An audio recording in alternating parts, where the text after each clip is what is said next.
প্রতিটি ছোট্ট মুখ শিশুর ভবিষ্যতের বড় ভিত্তি। প্যারেন্টিং শুধু ভালোবাসা নয়, এটি এক বৈজ্ঞানিক প্রক্রিয়া।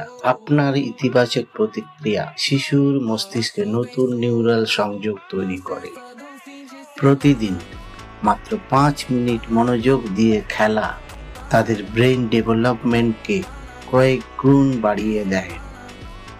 চ্যালেঞ্জের সময় তাদের অনুভূতি চিনতে শেখান, এটাই ইমোশনাল ইন্টেলিজেন্সের ভিত্তি।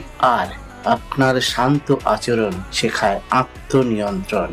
ধরুন 3 বছরের রুমি খেলনা ভেঙে ফেলল, মা তাকে বকা না দিয়ে শুধু বললেন, জিনিস ভাঙলে মন খারাপ লাগে তাই না, চলো দেখি ঠিক করা যায় কিনা। এই এক মুহূর্তেই রুমি শিখলো সমস্যার সমাধান, শিখলো নিজের আবেগ চিনতে। প্রতিটি মুহূর্তই সুযোগ একটা স্থিতিস্থাপক কৌতূহলী মন গড়ে তোলার।